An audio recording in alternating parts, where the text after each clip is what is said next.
Hello everybody, my name is Rextus. And I'm Soulgale. And welcome back to Hard or Not. Ooh. Well, are you ready? I'm ready. Let's kill Grimm. Kill. I'm gonna try out Fury, or Nail Masters. Kill Lelouch. Also, another thing is Defenders also deals damage around you, and Weaver Song. Oh. Weaver Song also deals damage as well. Defenders. Let's try it. I got some babies.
him.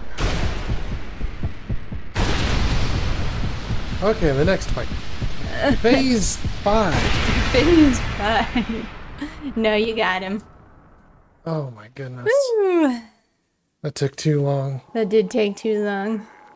Ritual. Defeat the Nightmare King and complete the ritual.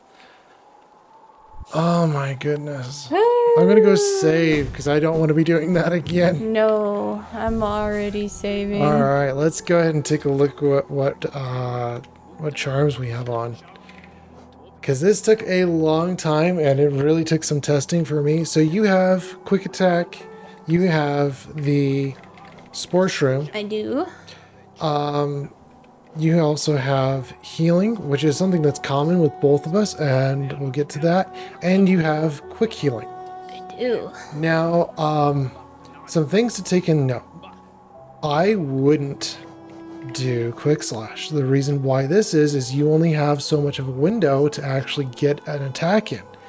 When you get an attack in, just the same thing as Nailmaster's Glory, yeah, Nailmasters can do more damage, but if you take damage while the charge is charged, it'll cancel out that charge on a Nailmastering strike. So if I hold down my charge like Nailmaster's Glory, it will reduce the amount of time it takes to do that charge. Then I can unleash it in one hit. Problem is that with any of the nail attacks, if you get hit, it will cancel out the Nailmaster's charge, your charge attack, basically. So that completely is out the window right off the gate. Quick slash, why I say no quick slash is because I'm gonna relate to League of Legends here for a second, and then I'm gonna come back. But League of Legends, if you are into the point where your adrenaline is pumping and you cannot have a clear mind about something and you don't have any control over what you're doing, you are going to get so frustrated so quickly. And with this battle, you cannot be frustrated. So even like in League of Legends, if your attack speed is beyond 2 attacks a second, you start getting yourself out of control. And this is why I say don't do quick slash. Also, is you can only get 1 or 2 hits in between hits. Instead of trying to spam attacks, use Unbreakable Strength, get a little bit more damage in, and being able to actually have a breather between each of his attacks is probably what you want to be doing. I would not suggest doing quick slash because you're going to exhaust yourself out trying to dodge, trying to get so many attacks in, so many more button presses that you have to do versus one good hit. That's all you need is one good hit, and dealing double damage or 50% damage, I believe in this case, more is really, really good. Now, Soul Catcher, of course, in this build, I believe you could also do Grub Song. Grub Song would get your soul back as well.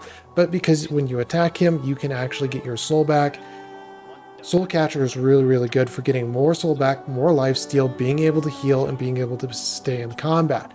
I wouldn't suggest Sprim Shore. I don't know if that's a really good one. Spore Shroom.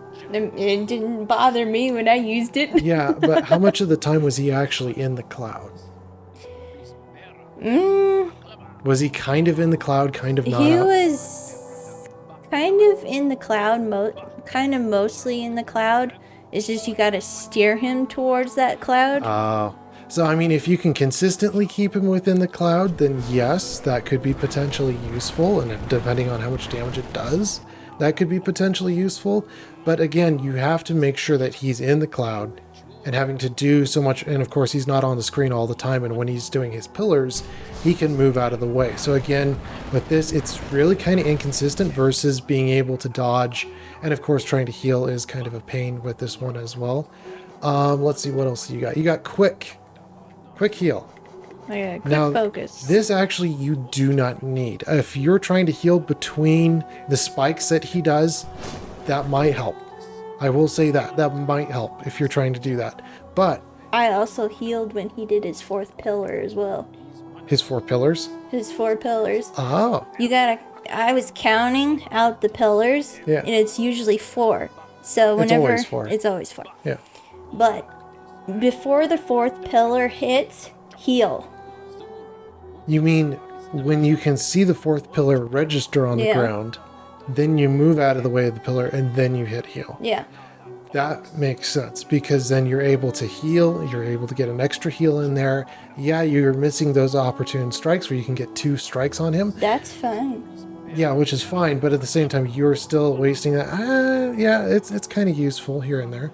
Also, Shape of Un, when he is doing his dragon attack, where he holds out his cape and those 4 dragons come out, you can use Shape of Un and just immediately heal underneath those dragons. So that's also really useful. It's really safe. Problem with that I found is after the animation ends with healing, depending on how much soul you have, he'll stand up. So, and I've had this happen at least twice right in a row, where I will finish my heal. I don't know that I don't have enough soul to do another heal. So he'll pop out of the heal and the dragon's literally right on top of his head. Yeah. And he'll come out of that heal and immediately get hit and take 2 hearts in damage. So that is really annoying. So Shape of Un, for what it is, I would say, like, if you're trying to heal during this combat, Quick Focus would probably be a more consistent way to actually heal and keep on it. One thing though is you're saying that his claw attack, his first dash, the dash that he most likely starts with when you start the combat, Yeah. you're like, oh man, I can't move out of the way of that. If you get Sprint Master on, you're able to move out of the range of that very easily, very quickly. Also, whenever he was doing his claw dash thing, Yeah. I went like this and evaded it. Yes, but especially with spacing and being able to get the correct amount of spacing and not having to dash and always having a consistent amount of spacing that you can get, Sprint Master, if he's going to do that dash towards you, and you know he's going to do it because the animation's pretty easy to tell which animation from which, you move away from him, and as long as you're just moving away, you don't have to dash, but as long as you just move away, it'll be enough spacing where he can't hit you. You turn back, get a good strike in on him, and then when he goes back up into the air and then those 5 particles come down to the ground, move back right or left, depending on what your spacing is, and you'll be able to dodge any of those. The worst thing to do on that attack is move far, far left or far, far right or dash. Dash, again, is probably one of the worst things you can do because then you don't know where your position is because you moved. Yeah. And then because you don't know where your position is, again, like you can get easily hit by one of those little flames that come down and trickle down off of that 5 flame attack. I've been hit like maybe a couple times while doing that, but other than that, I've never gotten hit. For me, a no hit, if you're going to be sure that, hey, I'm not going to get hit through any of these attacks, and I'm just going to dodge every single one of his attacks and I don't need to heal, get rid of Soul Catcher, put on Long Nail. Be complete Sephiroth, because there are several points in this combat where you can overextend and overreach, and he can't hit you and you'll be able to hit him. There is several opportunities, and if you're really, really good at Hollow Knight, or if you're just really good in general, you could probably just not take any hits at all and use Long Nail with Mark of Pride and take out the Soul Catcher, and you're just going to be able to just wallop him, just straight up, because there's a lot of points where you could just be jumping on top of him, especially when he's doing that Flame of Pillar or anything like that. You don't even have to. You could just do a long jump, a second jump, and be right on top of his head. And as long as you're able to dodge the pillars while you're on top of his head doing pogo jumping, you can take him out super quick by doing that. I actually liked using quick slash for whenever he was doing his dragon thing. Oh, yeah? Yeah, because, well, he does, like, when you get up close to him, or... Yeah. Yeah, it is pretty easy to get up close to him. And I get more soul by doing that. I think a general build we're definitely going to recommend is either Soul Catcher or Soul Eater. Soul Catcher is just easier to put on because it costs takes less. 4 with the Soul Eater. Yes, it costs less notches. So Soul Catcher probably is going to be recommended for this battle. Unbreakable Strength, definitely. Having more damage. Quick Attack, not so much, because you're, like, again, I say, it's just you're having to press the button so many more times. And Unbreakable Strength just has more damage, just to be able to space your hits and hit them once, or be able to hit them twice, and not have to spam the button so much. And +2, especially with the pressure, and especially if you're underneath adrenaline, you're just gonna fizzle yourself out doing quick slash. You're just gonna fizzle yourself out. I found Sprint Master was really excellent for the claw attack, being able to space and being able to get more hits in. That's really, really useful. Mark of Pride for me, definitely. The one thing I guess I could say that you could put in is Quick Focus. If you don't mind not having range and you want to be able to heal more often, do Quick Focus. But for me, the range was really nice. Being able to, I wanted to heal more often, and it worked for me. yeah, I think a general build for me would be Unbreakable, Sprint, Soul Catcher, and if you want to heal more often, Quick Focus. And there's 2 points where you can use Quick Focus. You could do the spikes and, of course, like you said, the pillars. Being able to use the pillars. So through his 5 attacks, though, or is it 5 attacks? I don't know how many animations he has. So he has 2 dashes. The first dash is that claw attack, like we mentioned, and then he goes back up in the air. So you didn't hit him at all during that? Okay, so I just, as soon as I see him and which way he's going to approach for me, and I think it's almost like an Ash type thing where he's a stealth assassin. Most of the time, when I see him do this, he'll appear behind your back. I don't know if that's all the time. I don't think that's all the time. But most of the time when he does that, he tries to get you from behind the back. But whichever way he spawns in from, just lightly move away from that attack, and then he'll charge at you. Make sure you definitely move all the way out of the attack, because if you don't move all the way, he'll still connect. So that's with me with Sprint Master, you'll be able to move out of the attack. I quickly turn around, get an attack in, I get 1 hit in, and then he goes up and he makes that fountain of 5 flames.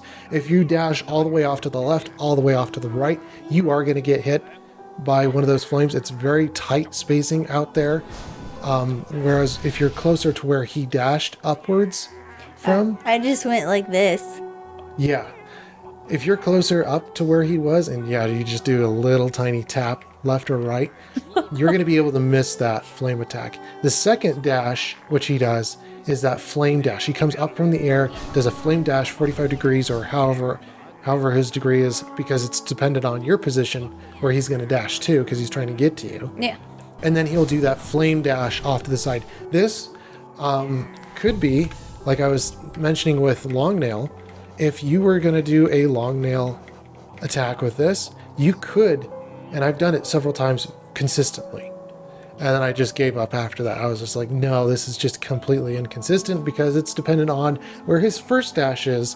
So I just completely omitted that. But if you're going to do Long Nail plus Mark of Pride and you get rid of Soul Catcher, you can, when he does that second dash from his first coming down from the ground, and then he does that second dash, you can do an extra Long Nail attack downward when he dashes, not when he's still or, just sitting there.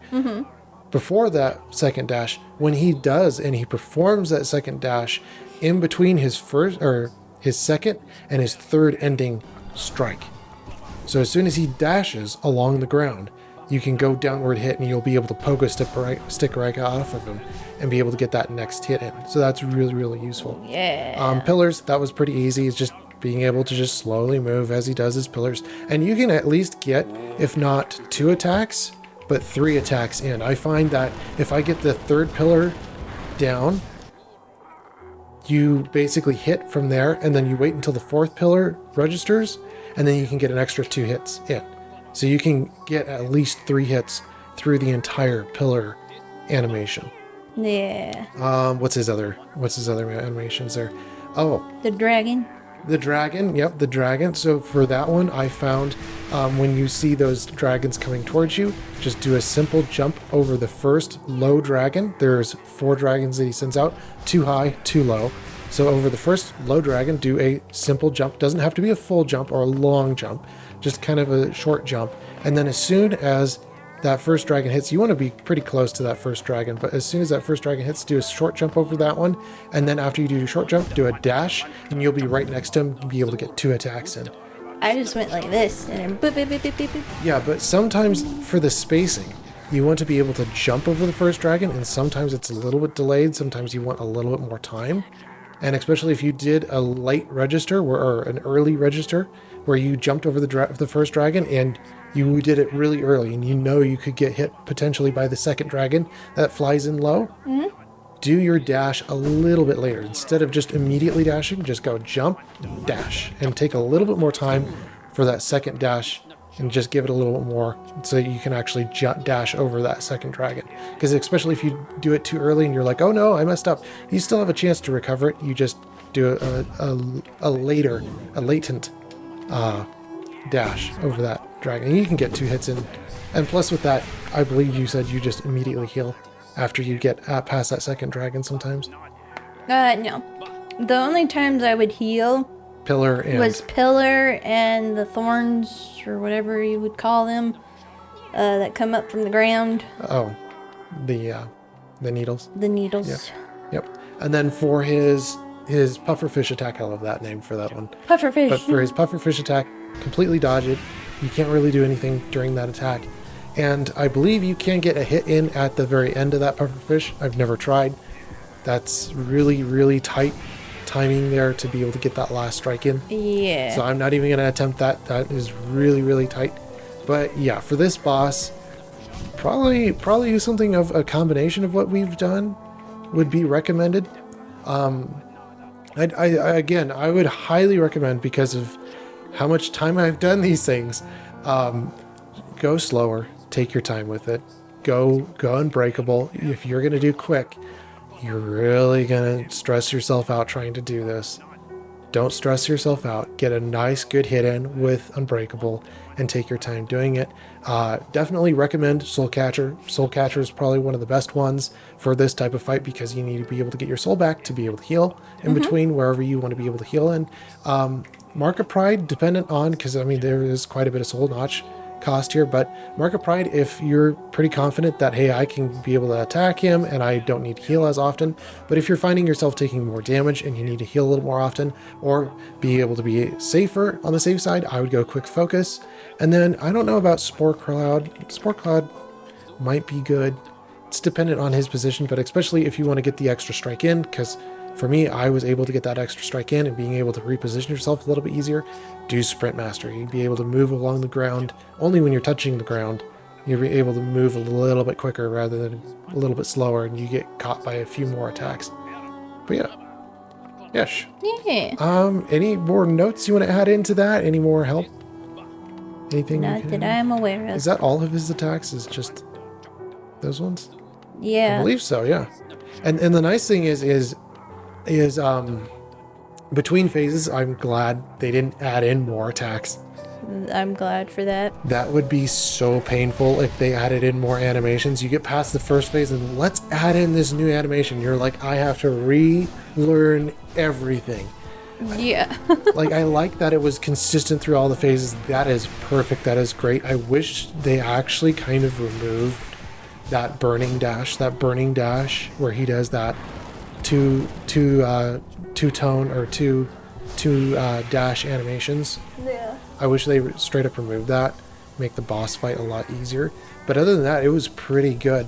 I'd have to say though, for certain bosses though that I have played in the past, you get past the first phase and you get into the second phase and they add in different setups, and it could be just like this, and it's really, really hard, and they add in a completely different animation, a completely different attack. Yeah. Don't do that. If you're going to have a multi-phasial boss with different animations, that's to the point where it needs to be an easier boss. It needs to have less health bar, especially if they're going to switch it up on you mid-fight. That is so annoying. Yep. And I believe, was it Freda, the Dark Souls 3, the Sister Freed? yeah, Sister Freed, I believe she did that. She switched up her attacks in mid-combat. That to me was just like so unacceptable because of how much health she had. This was doable. Yeah. This is hard, but it's doable. And I love that for Grimm, every single animation is the same animation coming off out of the gate. I don't like it where you get to phase 2 or phase 3 and then they switch it up. If it's going to be the point, if you're going to switch it up in between phases, have it be easier. Have it be lower health bar, have it be easier overall. If it's consistent like Grimm, and Grimm is very consistent because he only uses the same 4 or 5 animations in the entire fight, leave him as is. Make him have a health bar and make him have pretty tanky health, and it's just consistent. You just gotta be consistent with it, and I love that. Yeah. She had 3 phases, didn't she? I believe so. Oh my goodness. Was it 3 or was I think it was 3 It because was there was 3. the black one at the third one, then the father and in her, the second? and then just her in the first one. Yeah. And the first one was fun because like that you could get the hold on. And then the second one, it's like they add in the father. And then I believe as soon as you get the father down, then she goes ballistic, right? Yeah. Yeah, and then she gets to the dark side, and it gets really, really tough from there. And it was like this boss is crazy. I think I even said it in the Freda boss fight too. It was just like, if you're gonna do this boss, I would have removed the father from the second phase of the boss Yeah. and just had the first phase and the second phase and give her a little bit more health, I believe is what I said. And I was like, this is great. You know, if you removed the middle boss fight and you got rid of the father, that would have been like the best boss fight I've ever played. Probably the best boss fight. I still love it to this day. But yes, well, is that all the time that we have for this episode? Unfortunately, yes. And we will see you guys in the very next video. Bye-bye. Bye-bye.